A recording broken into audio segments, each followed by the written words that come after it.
Good morning. More gun violence in Surrey overnight, a city that has seen more than 24 shootings over the last 2 months. We connect with Greg Harper now from where the latest shots were fired. Greg? Good morning, Jody. Well, the latest shooting here in Surrey happened just behind me near the intersection of 88th Avenue and 134 B Street. Police say this happened around 10:30 last night. It doesn't appear as though anybody has been injured, that anything was hit by the bullets, and no arrests have been made.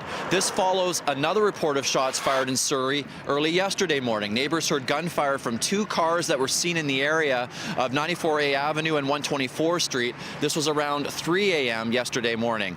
A man later showed up at Surrey Memorial with stab wounds, but it's unclear if these incidents are connected to the shootings believed to be part of an ongoing drug turf war. Later yesterday, the provincial government announced $270,000 in funding for the Surrey RAP program, which is aimed at keeping at-risk youth away from gangs. I want to just start off. For anyone who has any knowledge of this, I really want to encourage them to come forward. I know for family members, people might feel a lot of shame about coming forward. Somebody that they know, somebody to whom they're related. But I hope people think about it as saving their lives. At that point in my life, they helped me realize what mistakes I was making in my life. They helped me realize my strengths as a human being and what I could do to improve the choices that I was making. Because of the high number of shootings in Surrey recently, police have set up a dedicated tip line. That number, 604-915-6566. If you have any information at all you think may be helpful to police, you're asked to give them a call. Jody? All right, thanks so much. Greg Harper reporting this morning from Surrey. And some of the recent shootings have also been happening in nearby Delta. Police there are responding by beefing up surveillance. A mobile tower camera unit has been set up at 80th Avenue and 120th Street. It's hoped the cameras will help with ongoing investigations and prevent more crime.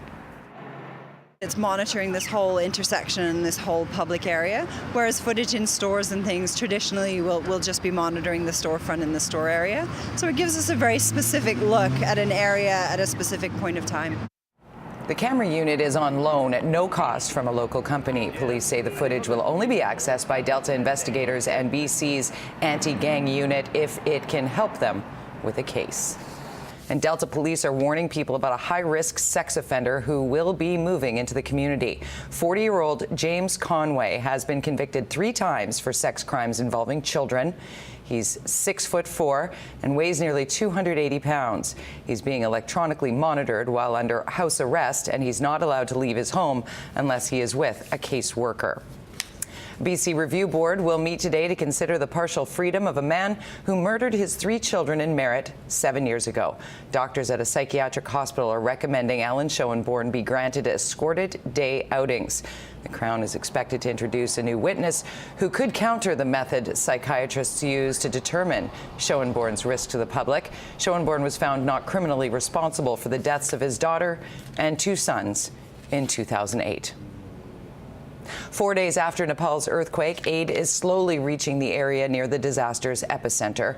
Officials say it will take more time for help to reach remote communities cut off by landslides. Frustrated residents are protesting the slow pace.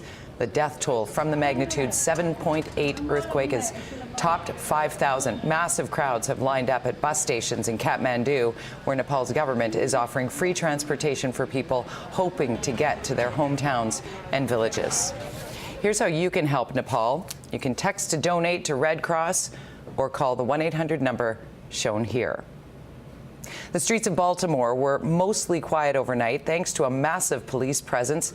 The violence that rocked the city stemmed from the death of Freddie Gray, a young black man who died in police custody. There were minor run-ins with police overnight, but no major clashes. More than 1,000 police officers and some 2,000 National Guard members were out enforcing the curfew.